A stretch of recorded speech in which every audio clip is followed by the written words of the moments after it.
Bienvenue à toutes et à tous dans cette nouvelle vidéo de la magie sous un autre angle. Aujourd'hui, je vais tâcher de vous donner quelques conseils pour bien choisir vos cartes de magie.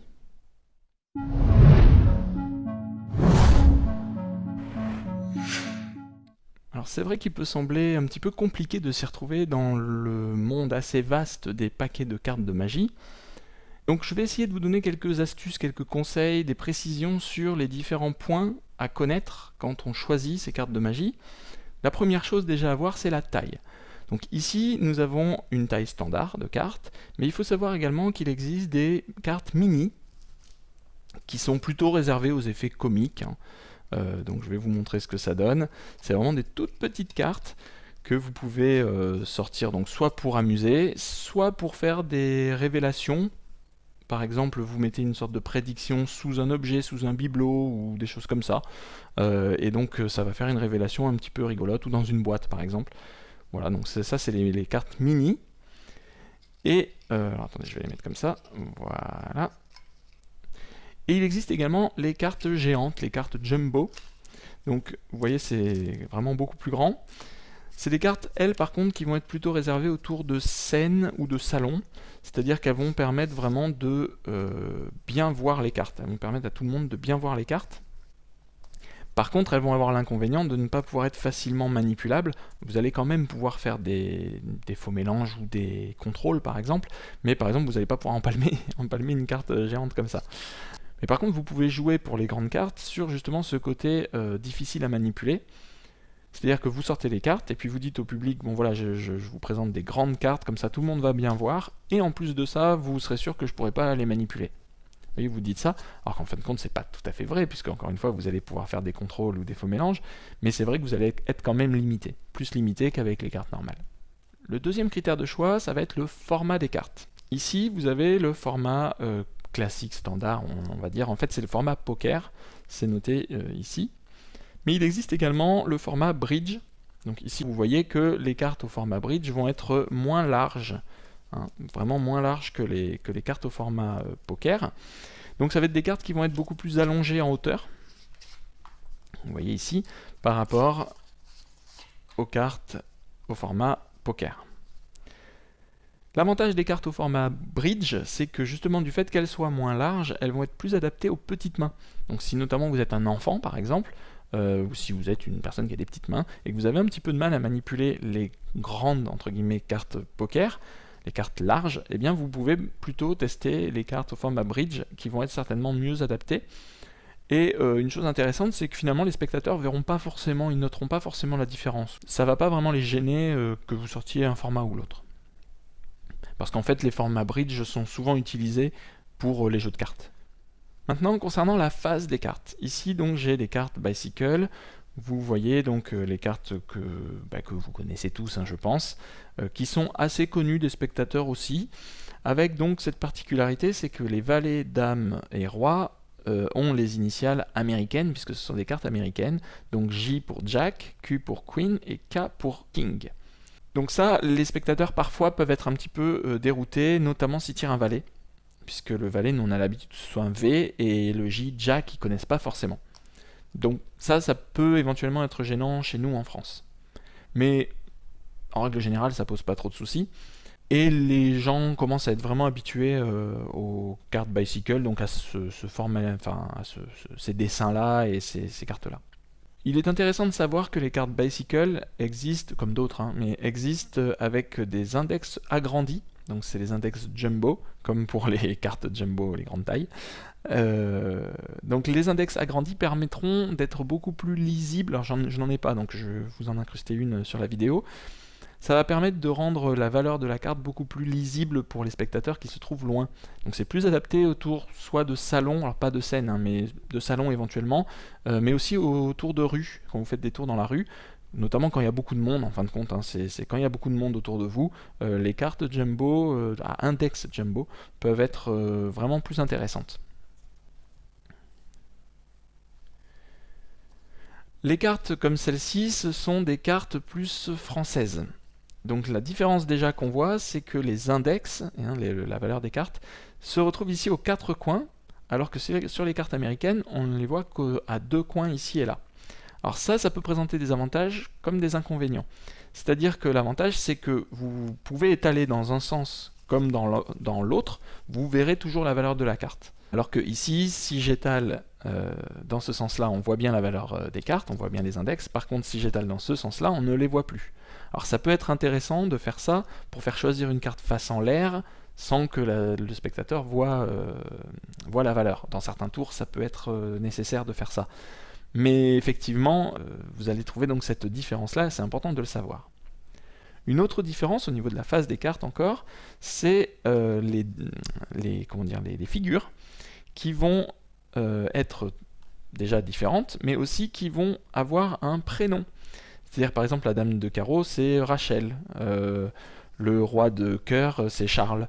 Donc le prénom se retrouve écrit ici, donc sur les cartes à la française. Donc ça peut être intéressant pour faire certains tours où vous allez justement avoir des prénoms, donc vous pouvez raconter une histoire avec les prénoms des cartes. Dernière chose à savoir par rapport à la face des cartes, c'est les jokers. C'est vrai que les jokers, ce sont des cartes qui sont quand même importantes pour nous les magiciens, puisqu'il y a beaucoup de tours et d'effets qui sont faits avec. Donc il faut avoir des jokers jolis à regarder, agréables, voire éventuellement qui permettent de créer des effets. Notamment, vous voyez que le Joker Bicycle, il a un 808 ici. C'est pas très pratique, en tout cas pour faire un tour de magie, mais c'est d'ailleurs dommage, parce qu'ils auraient pu peut-être mettre un numéro qui correspondrait à un numéro de carte, par exemple. Il faut savoir que les Jokers, par exemple Phoenix, sont très adaptés aussi aux magiciens, puisque les deux phénix, ce sont deux phénix qui se regardent l'un l'autre, donc ils se font face. Donc si vous faites un effet de révélation de la carte du spectateur qui se retrouve en sandwich entre les deux, vous allez pouvoir étaler et les deux phénix vont regarder la carte qui se trouve entre eux. C'est vraiment très joli à voir. Malheureusement, le Joker, vous ne le connaîtrez qu'une fois que vous aurez ouvert le paquet de cartes, à moins de trouver une vidéo ou de unboxing où vous allez pouvoir voir les Jokers, mais sinon, effectivement, vous aurez la surprise une fois que vous aurez ouvert votre paquet, pour la première fois. Un autre point de vigilance, ça va être le nombre de cartes. Il faut savoir qu'il existe des paquets de 54 cartes, mais il existe aussi des paquets de 32 cartes. Donc moi bien sûr je vous conseille de prendre des paquets de 54 cartes. Les cartes américaines sont toujours en 54, mais les cartes françaises parfois peuvent se retrouver en 32. Alors pourquoi 54? Eh bien tout simplement parce que qui peut le plus peut le moins. C'est-à-dire qu'avec 54 cartes, déjà vous aurez 2 jokers, et en plus de ça, vous allez pouvoir tout simplement enlever les cartes du 2 au 7 de chaque famille pour vous retrouver avec un paquet à 32 cartes. Donc si jamais vous n'êtes pas très à l'aise avec 54 cartes parce que ça fait beaucoup, eh bien vous pouvez tout à fait enlever les 2, 3, 4, 5, 6 et 7 du paquet pour vous retrouver avec un paquet plus fin, donc plus facile à manipuler. Et les autres cartes, les cartes que vous aurez mises de côté, des 2 au 7, eh bien vous pourrez tout simplement vous en servir après dans des tours de petits paquets, par exemple. Un autre point très important aussi, notamment pour nous les magiciens, c'est la finition des cartes. Il faut savoir que les cartes Bicycle, comme toutes les cartes produites par la USPCC, la United States Playing Card Company, ont une finition un peu en relief, c'est-à-dire, plutôt en creux, gaufré si vous voulez, qui va permettre de placer de l'air entre les cartes, comme des coussins d'air, et cette finition va permettre de faire en sorte que les cartes, vous voyez, glissent bien, qu'elles ne se collent pas, qu'elles ne soient pas trop serrées les unes contre les autres. Malheureusement, on ne retrouve pas cette finition sur nos cartes à la française à nous, c'est-à-dire que les cartes assez vite se mettent à coller, et donc essayer de faire un éventail avec des cartes un peu anciennes françaises, c'est impossible. Donc ça c'est vraiment dommage effectivement et c'est un point de vigilance. Alors une petite précision quand même, il existe des cartes, notamment Bicycle, en finition plastique. Donc je ne sais pas quelle est la durée de vie de ces cartes, j'imagine que c'est quand même meilleur que nos cartes à la française, parce que nous c'est vraiment du carton tout bête qui est juste un petit peu plastifié, eux il y a quand même une meilleure qualité, mais effectivement vous pourrez aussi trouver des cartes Bicycle avec une finition plastique si jamais vous préférez. Le point suivant, qui va être un petit peu plus compliqué à jauger, c'est vraiment plus pour les spécialistes, ça va être l'épaisseur de la carte. Plus les cartes vont être épaisses, plus elles vont être difficiles à manipuler, plus elles vont être fines, plus elles vont être réactives, mais parfois trop, si elles sont trop fines, elles risquent d'être trop réactives. Donc il va falloir trouver le bon juste milieu par rapport à vous, à vos habitudes, à vos muscles, à votre force dans les doigts. Donc ça, malheureusement, il n'y a qu'en s'entraînant, qu'en testant des paquets, que vous arriverez à trouver votre paquet qui convient le mieux à vos mouvements. Par contre, je vous rassure, c'est vraiment des détails. Il faut vraiment comparer ça avec les cordes de guitare, hein, pour ceux qui sont un peu musiciens. Si vous prenez des cordes trop dures, vous risquez d'avoir mal aux doigts. Si elles sont trop molles, le son ne va pas être le même. Donc il faut trouver le juste milieu en fonction de votre guitare, de vos préférences, de vos doigts, etc. Donc c'est exactement la même chose là pour les cartes de magie. C'est-à-dire que vous allez devoir trouver un paquet qui convienne bien. Mais fort heureusement, vous pouvez prendre n'importe quel paquet de cartes, notamment si vous êtes débutant, il n'y aura pas de souci, limite vous verrez peut-être même pas la différence avec un autre paquet au moment où vous allez manipuler. Là on est vraiment sur des considérations beaucoup plus pour les professionnels. Alors maintenant on en vient à la partie la plus importante, enfin certainement la plus importante, qui est le dos des cartes. En tout cas c'est celle que le spectateur va le plus voir. Donc le dos des cartes, ou le tarot des cartes, on appelle ça. Ici, vous avez les cartes Bicycle Rider Back, que vous connaissez tous, j'imagine. Ce sont les cartes les plus courantes utilisées par les magiciens. Mais il n'existe pas que ces cartes-là. On a parlé tout à l'heure de la USPCC. La USPCC fabrique les cartes Bicycle Rider Back, mais dans la gamme Bicycle, ils font d'autres dos. Par exemple, le tarot Mandoline, qui d'ailleurs ressemble beaucoup au Rider Back, hein, vous remarquerez. Toutes les cartes Aviator, les Tally-Ho, les Bi et les cartes Phoenix, on en a parlé déjà dans une précédente vidéo, elles présentent l'avantage d'avoir une discrète asymétrie sur leur tarot comme sur leur face, ce qui permet de faire certains tours de magie. Toutes ces cartes-là ont la finition relief sur coussin d'air, ce qu'ils appellent la Air Cushion Finish, mais évidemment il existe une multitude de tarots de cartes différents. Il y en a des centaines, des milliers même je pense, ce serait impossible de tous les lister. Donc moi je vous conseille de parcourir les sites internet, enfin des sites de boutiques de magie, pour regarder un petit peu les dos qui existent, s'il y en a qui vous plaisent ou pas. Je vous conseille aussi de parcourir les sites des vendeurs de jeux de loisirs, donc tout ce qui va être jeux de société, etc. Ils vont aussi avoir des gammes de cartes que vous ne trouverez pas forcément dans les boutiques de magie. Donc ça peut être bien aussi de se renseigner auprès d'eux. Et le mieux bien sûr c'est de se déplacer, d'aller en boutique, pour demander un petit peu les cartes qui existent et pouvoir tester, pouvoir voir ce que ça donne, parce qu'entre l'écran et la réalité, vous avez des différences parfois de couleurs. Vous verrez aussi les cartes en main, vous pourrez les manipuler, ça vous permettra de voir un petit peu si vous êtes à l'aise avec. À condition que le magasin accepte bien sûr que vous les manipuliez. La majorité des gammes existent en deux couleurs, rouge et bleu, hein, c'est les deux couleurs classiques, mais il n'y a pas que ces couleurs-là, notamment le dos Rider Back a été décliné en beaucoup de couleurs, du vert, du rose, du violet, du orange, du marron, enfin voilà, même du noir. Donc voilà, ça peut être intéressant parfois de changer de couleur tout simplement, pour varier un petit peu, ou pour faire certains effets, ou des changements de couleur justement de cartes. Il faut savoir aussi que les bicycles existent dans des versions collector. Alors j'en ai quelques-uns, je vous en ai sorti deux. Il y a par exemple la Bicycle Ghost qui présente le dos Rider Back, mais dans une autre couleur. Donc ici elles sont noires et blanches, vous voyez, avec un léger effet d'ombrage ici. Donc c'est vraiment très joli, hein. Ça fait vraiment des cartes qui sont très belles, j'espère que ça rend bien à la caméra. Et elles ont la particularité, attendez j'enlève ça, d'avoir leur face qui est noir et blanc, sauf l'index des cartes rouges qui reste rouge ici. Donc ça veut dire que si vous faites un éventail par exemple, vous allez quand même voir les cartes rouges qui ressortent, mais il y a quand même un petit contour noir pour pas faire rouge tout rouge. Donc c'est vraiment très joli. Par contre l'intérieur, que ce soit les cartes noires ou les cartes rouges, restent noires. Donc c'est vraiment très joli. Et les figures aussi restent en noir. Donc tout est noir et blanc en fin de compte, sauf les index des cartes rouges. Donc c'est vraiment très joli, c'est très stylé. Donc celui-là c'est le Ghost. Il existe aussi en une autre déclinaison plus noire, c'est le Black Deck Tigers. Pourquoi Tigers? Je ne sais pas. Mais en tout cas, nous avons donc le même dos hein, que les Ghosts ici, sauf que les Ghosts étaient blancs. Ici nous avons un contour tout noir, mais sinon c'est le même dos, un peu en effet, comment dire, inversé, vous savez, négatif. Voilà. Et cela, alors j'enlève les cartes, il est fourni avec quelques cartes gaffes, on va dire, mais vous voyez que les cartes sont toutes noires sur leur face. Donc là c'est les jokers. Hop, je vais vous mettre là, c'est dans le bon sens. Voilà. Et vous voyez donc que cette fois-ci, les pics, enfin non, pas les pics justement, les cœurs et les carreaux seront tout blancs. Enfin, c'est-à-dire que il n'y a pas de rouge du tout. Voilà, c'est tout en noir et blanc comme ça. Les figures aussi sont magnifiques.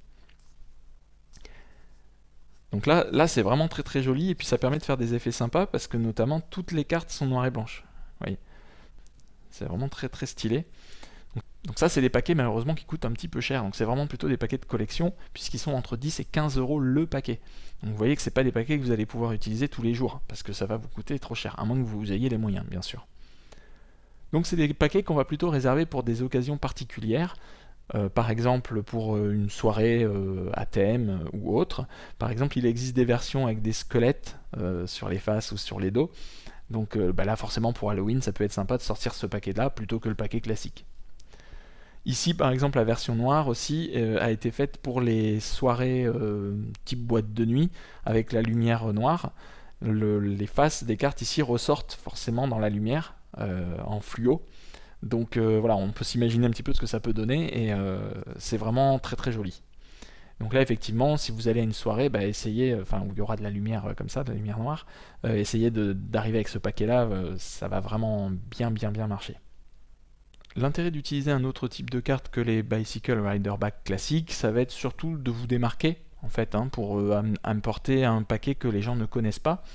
Ça va vous permettre de sortir un peu du lot des magiciens classiques qui utilisent tous le Bicycle Rider Back. Personnellement, j'utilise le Bicycle Rider Back, mais c'est vrai que quand je vois un magicien qui utilise un autre type de carte, ça interpelle en fait. Par contre, il faut savoir que si vous êtes amené à trafiquer, à marquer vos cartes sur le tarot, sur le dos, comme on l'a fait dans une vidéo précédente pour créer une asymétrie par exemple, ou pour marquer la valeur des cartes ou autre chose, eh bien, vous aurez plus de facilité à marquer un dos bariolé, c'est-à-dire avec beaucoup de dessins comme celui-là.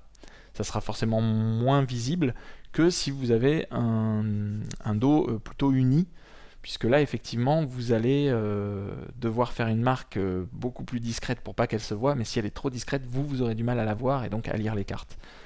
Alors qu'avec un dos bariolé, vous pouvez faire quelque chose d'assez visible, les spectateurs ne le verront pas forcément, à moins, comme on le disait dans la vidéo dédiée au paquet asymétrique, que vraiment ils regardent de manière détaillée, vraiment en prenant le temps d'examiner, là ils verront que vous avez fait une marque.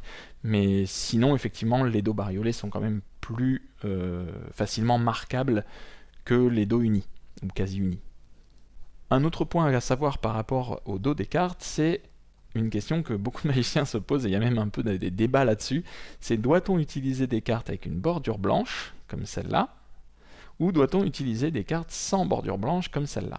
Eh bien en fait, les deux se valent, c'est deux outils complètement différents, et qui n'ont pas les mêmes capacités, les mêmes propriétés, les mêmes avantages, les mêmes inconvénients.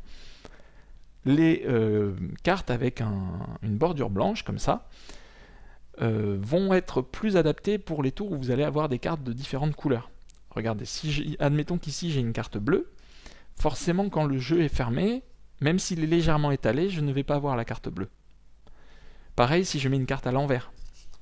Si je mets une carte à l'envers et que je referme le paquet, même si j'étale légèrement, on ne verra pas la carte. Il faudrait vraiment étaler beaucoup plus, faire un éventail ou autre, pour qu'on la voie. Donc la bordure blanche va vous permettre de masquer justement le fait qu'il y ait une carte à l'envers ou une carte d'une autre couleur. Ce que va pas permettre de faire justement le dos sans bordure blanche. Et oui, parce que là vous voyez bien que si je mets une carte à l'envers, forcément elle va beaucoup plus se voir. Il faut vraiment que j'aligne les cartes précisément pour pas qu'on la voie. Pour peu que j'étale légèrement, la carte va tout de suite être visible, être marquée. Et c'est la même chose si je mets une carte d'une autre couleur dedans.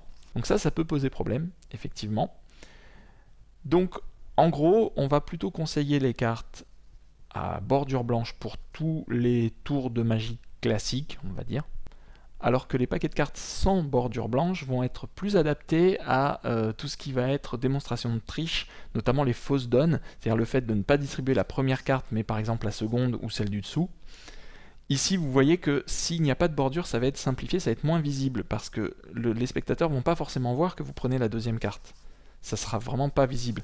Alors qu'avec un paquet à bordure blanche, forcément si je prends la deuxième carte, on le voit, puisqu'il y a la bordure de celle du dessus qui se met par-dessus, vous voyez. Donc on va plutôt conseiller ça pour les tricheurs, pour ceux qui font des démonstrations de triche ou qui font des tours basés sur de la triche.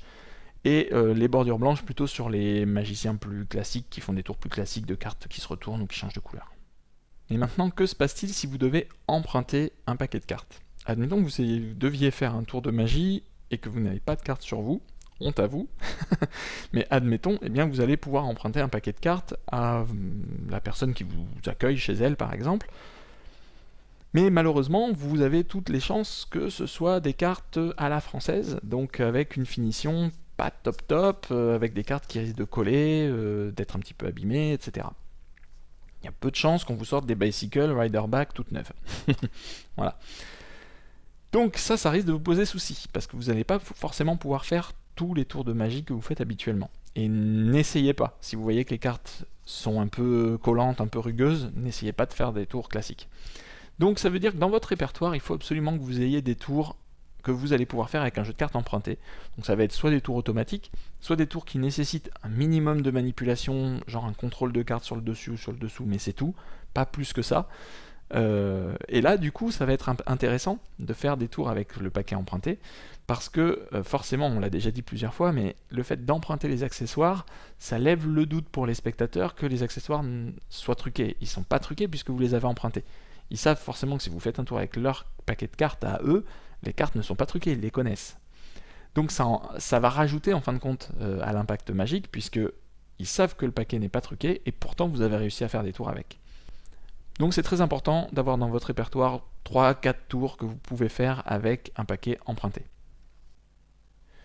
Une chose qui peut être intéressante, c'est de commencer avec votre paquet à vous, si vous l'avez, et au bout d'un petit moment, après quelques tours, dire pour vous prouver que les cartes sont pas truquées, est-ce que vous avez un paquet de cartes à vous? Et donc du coup on vous prête un paquet de cartes, et là vous continuez, vous enchaînez avec les tours que vous savez faire avec. Et vous allez voir, là ça va avoir un gros impact, puisque ils vous ont vu faire des tours avec votre paquet à vous, mais c'est votre paquet, à la limite ils peuvent être truqués, les cartes peuvent être truquées, on ne sait pas.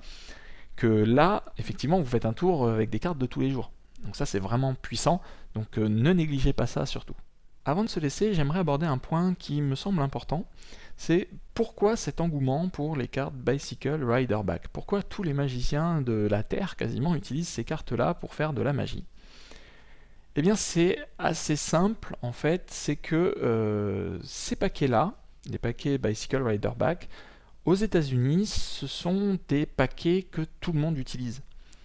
C'est-à-dire c'est les paquets de Monsieur Tout-le-Monde qu'on trouve dans les tiroirs des maisons.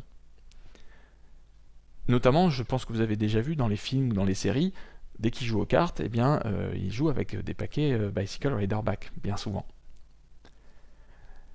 Donc, ces cartes étant ce qu'elles sont, c'est-à-dire une bonne durée de vie, un côté très lisse, une rigidité parfaite, et un côté carte classique, on va dire qu'on retrouve chez Monsieur Tout-le-Monde aux États-Unis, donc forcément, les magiciens américains se sont tournés vers ces cartes-là. C'est logique en fait, puisque c'est les cartes que tout le monde connaît là-bas. En France, on n'a pas cette chance-là. Les cartes qu'on trouve en France dans les maisons, dans les tiroirs des maisons, ça va être plutôt des cartes comme celle-là. Donc ça va être des cartes qui ne glissent pas très bien, qui n'ont pas cette finition, qui n'ont pas cette durée de vie.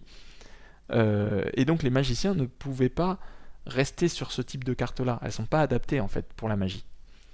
On peut faire des choses, on peut faire des tours, mais ça va rester assez limité finalement, notamment dès qu'on veut commencer à faire de la manipulation.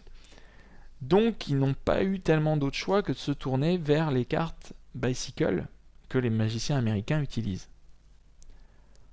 Heureusement, on a de la chance, les spectateurs français sont habitués à voir les magiciens utiliser ces cartes-là. Donc finalement, ils ne sont pas surpris quand un magicien fait un tour qu'il sorte des Bicycle.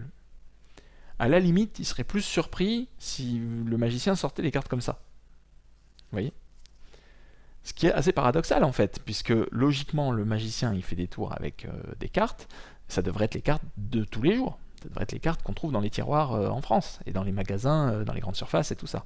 Eh bien non, les magiciens font des tours avec les cartes Bicycle bien souvent. Donc on a la chance que les spectateurs se soient habitués à ça. Bien souvent les spectateurs français, ils connaissent ces cartes, ils les ont déjà vues, mais à la télé, pas en vrai. Donc ils ne savent pas qu'il y a ce côté un petit peu relief des cartes, ils ne savent pas vraiment pourquoi finalement les magiciens utilisent ces cartes-là. Donc au moment où je sors mes cartes, si c'est la première fois que je fais un tour à cette personne, eh bien je vais d'abord lui présenter les cartes. Je vais lui dire, donc là tu vois c'est les cartes de magie qui sont utilisées par la plupart des magiciens dans le monde, c'est les cartes Bicycle, c'est les cartes américaines, et je pense que tu les as déjà vues, hein, donc bien souvent ils disent oui oui, et donc je les donne. Je leur dis, bah regarde, en fait ces cartes là, elles ont une particularité, c'est qu'elles ont une finition un peu en relief, et ça permet d'avoir une sorte de petit coussinet d'air qui fait que les cartes glissent bien et elles ont une bonne durée de vie. Et là, les spectateurs manipulent les cartes, ils regardent, ils testent, ah oui, effectivement, et en règle générale, ça les intéresse, parce qu'ils n'ont jamais vu ça en fait. Et cette discussion avant de commencer les tours, pour moi en tout cas, elle est assez importante, parce que déjà, elle va engager le dialogue avec le spectateur.